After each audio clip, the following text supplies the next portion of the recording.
ہمارے والد صاحب ایک لطیفہ سناتے تھے، جب بھی میں کہتا ہوں نا یہ بندہ ٹھیک کہہ رہا ہے، مجھے والد صاحب کا اسٹائل یاد آتا ہے اصل میں۔ والد صاحب ایک لطیفہ سناتے تھے، ایک مولوی صاحب بیمار تھے نا، تو مختلف حکیم آئے، سجیشن دی کہ اس کو کریلے کا جوس پلاؤ، ٹھیک ہے، حکیم لوگ تو یہی پلاتے ہیں۔ ایک نے کہا کہ ان کو جو ہے وہ ایسا کرو کہ فلانی معجون کھلا دو، فلانی معجون کھلا دو۔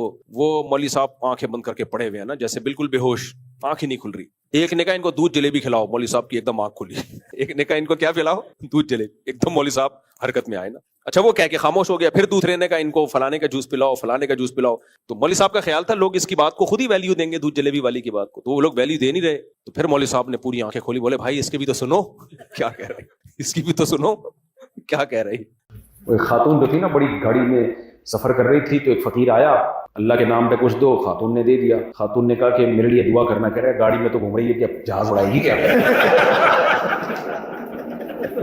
اور کیا دعا کروں؟ دعا تو ہمارے لیے کر، ہم بھیک مانگ رہے ہیں لوگوں سے۔ ایک چوہا جو ہے نا، اس نے ہاتھی نہا رہا تھا اس میں تالاب میں، چوہے نے ہاتھی سے بولا یار 2 منٹ کا کام ہے، ذرا باہر آنا۔ وہ دریا میں نہا رہا تھا ہاتھی۔ ہاتھی نے بولا بھائی میں باہر نکلوں گا پورے تالاب دریا سے، میرے لیے آسان نہیں ہے، میں ہاتھی ہوں، تو گڑی کر کے جاتا ہے، ایسے کر کے باہر آ جاتا ہے، بہت ٹینشن ہوگی، کام بتا۔ نہیں کام نہیں، بہت ضروری کام ہے، باہر آئے۔ وہ بیچارہ اتنی مصیبت سے ہاتھی دریا سے باہر نکلا، چوہے سے بولا بتا کیا کام ہے۔ چوہا کہہ رہا بس کچھ نہیں، میں دیکھ رہا تھا میرا انڈر ویئر پہن کے تو نہیں نہا رہا کہیں تو۔ یہ بھی کیا ہے؟ کانفیڈنس۔ وہ ایک آدمی تھا، دونوں شادی شدہ تھے نا دوست، ایک نے دوسرے سے پوچھا بتا تیری گھر میں کیسی گزر رہی ہے۔ اب یہ تو نہیں بتا سکتا تھا، بیوی کا غلام ہوں، بڑی مظلوم ہوں، اپنی ذلت بھی چھپانی تھی اور جھوٹ بھی نہیں بولنا تھا۔ کہتا ہے کچھ بھی نہیں، میری تو بڑی اچھی گزر رہی ہے، اللہ کا شکر ہے، تیرے بھائی کی بدمعاشی تو تجھے پتہ ہی ہے۔ کہہ رہا ہے صبح اٹھتا ہوں، چائے اپنے لیے میں خود اس لیے بنا دیتا ہوں کہ یار میں خود اچھی چائے بنا لیتا ہوں، تو میں جب اس بناتا ہوں تو میں سوچتا ہوں چل تیری بھابھی کے لیے بھی ایک کپ اس میں ڈال دوں یار، جب بنی رہی ہے تو وہ بھی پی لے گی۔ یار پھر میں کہتا ہوں جب چائے بنا لی تو پراٹھا بھی خود ہی بنا لو یار، تو پھر میں جب ایک پراٹھا تو میں نے کہا چل 2 ڈال دے یار، تیری بھابھی بھی کھا لے گی۔ کہہ رہے اس کے بعد آفس جاتا ہوں، دوپہر جب کھانے کے لیے آتا ہوں تو لنچ جو ہے پھر میں لیتا ہوا آتا ہوں، اور جب میں لا ہی رہا ہوں تو چل تیری بھابھی بھی کھا لے گی۔ شام کی چائے تو تجھے پتا ہے، میں نے بتایا تھا چائے میں اپنے ہاتھ سے بناتا ہوں، پھر جب بناتا ہوں تو میں سوچتا ہوں ایک کپ اور ڈال دو، تیری بھابھی بھی پی لے گی۔ اور میں کہتا ہوں یار جب دن بھر کی جب میں نے خود ہی کیا ہے تو اس تکلف کی کیا ضرورت ہے، ڈنر بھی میں خود ہی بنا لوں، اور جب خود بنا رہا ہوں تو میں کہتا ہوں تیری بھابھی بھی کھا لے گی یار، اس میں شوربہ زیادہ کر دو۔ برتن رہ گئے تو پھر مجھے خیال ہوتا ہے تیری بھابھی تھک گئی ہوگی بہت زیادہ، یہ بہت ظلم ہے کہ اس پہ برتن دھونے کا بوجھ ڈالا جائے، اس لیے برتن میں خود ہی دھو لیتا ہوں۔ تو سنا تیری کیسی گزر رہی ہے؟ کہتا ہے میری بھی ایسے کتوں جیسی گزر رہی ہے، لیکن مجھے ایسے بتانا نہیں آتا جیسے تجھے آتا ہے۔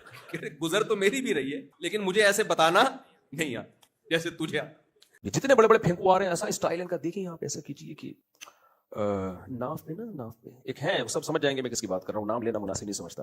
رات کو تھوڑے سے اپنے سرسوں تیل ناک پہ لے لیے، تھوڑا سا تیل سرسوں یہ ڈیفینس میں بیان ہو رہا تھا بھائی صاحب کا، وہ جو محترم ہے، تو وہ اسٹائل دیکھیں آپ، تھوڑے سے سرسوں کا تیل لے کے یہاں ناخنوں پہ تھوڑا تیل لگائیں، تھوڑا سا تیل یہاں تھوڑا تھوڑا لگا دیں۔ 75 بیماریوں کی شفا ہے اس میں، 75 بیماریوں کی تو فہرست ہی پیش کر دے، میں 5-6 بڑی بڑی بیماریاں، ٹیپ میں جاؤ گے تو پتہ نہیں کیا کچھ نکلے گا۔ 75 بڑی بڑی بیماریوں کی اس میں شفا ہے۔ پھینکے جاؤ، ناف میں تیل لگا لیا، وہ ناخنوں پہ بھول گیا تھا، یہاں بھی ناخنوں پہ بھی تیل ہے، اسٹائل وہی ہو نا، ایسا نہ غلط اسٹائل سے الٹا نقصان ہو جائے۔ یہاں ناخنوں پہ بھی تیل لگائیں، یہاں تیل لگا لیں، یہاں تیل لگا لیں، تھوڑا سا لگا لیں ناک پہ۔ وہ ایک آدمی کی زبان میں اٹکن تھی، کسی کا مذاق اڑانا مقصد نہیں بھائی، یہ تو قدرت کی طرف سے ہوتا ہے۔ تو اس نے کیا کیا، گالی دی کسی کو نا، اب جس کو گالی دی اس نے جا کے پولیس والے کو بولا یار یہ مجھے گالی دے رہا ہے۔ پولیس والے نے پوچھا بھائی تو اس کو گالی کیوں دے رہا ہے؟ کہہ رہا ہے اس نے مجھے ایک گھنٹہ پہلے گالی دی تھی۔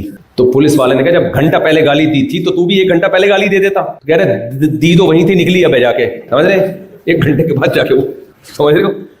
تو وہ ایک آدمی تھا نا بار بار دعا مانگتا تھا، اے اللہ اس زندگی سے موت بہتر ہے، موت دے دے، موت دے دے، موت دے دے۔ کسی کو شرارت سوچی، درخت پہ اوپر چڑھ کے بیٹھ گیا نا، وہ یہ نیچے دعا مانگ رہے ہیں، اے اللہ اس زندگی سے تو موت اچھی ہے، موت دے دے۔ اوپر سے اس نے نا پھندا بنا کے رسی پھینکی، اب رسی اس کے سامنے پھندا لٹک رہا ہے، اوپر سے آواز آئی اے میرے بندے، اے میرے بندے سر دے دے اٹھا لوں گا۔ تو وہ کہتا ہے اللہ یہاں تو کوئی مذاق بھی نہیں کر سکتا، صحیح ہے نا۔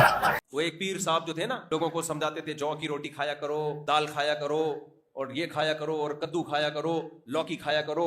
ایک دن وہ کسی کے ہاں دعوت میں چلے گئے، وہ کدو اس نے پکائے ہوئے تھے کہ پیر صاحب بہت سادہ ہیں تو ان کے لیے کیا ہونا چاہیے، کدو۔ تو پیر صاحب کو آ کے کہنے لگا پیر صاحب آپ کو کدو شریف کھلاؤں یا لوکی شریف، آپ کو کدو شریف کھلاؤں یا لوکی شریف؟ اس نے کہا کوئی بے غیرت سا مرغا کھلا دے، وہ زیادہ بہتر، شریف کو چھوڑ دو، صحیح ہے نا، کوئی کیا کھلا دے تو شریف وریف چھوڑ، بے غیرت سا مرغا کھلا۔ ایک مرغا نا مرغی کے پیچھے بھاگ رہا تھا، تو مرغے بھاگتے ہیں مرغیوں کے پیچھے، وہ بیچاری گاڑی کے نیچے آ گئی، مرغا کہتا ہے کمبخت جان دے دی، غیرت پہ سمجھوتا نہیں کیا اس۔ مرغے بھی بڑے ہوشیار ہوتے ہیں۔ خیر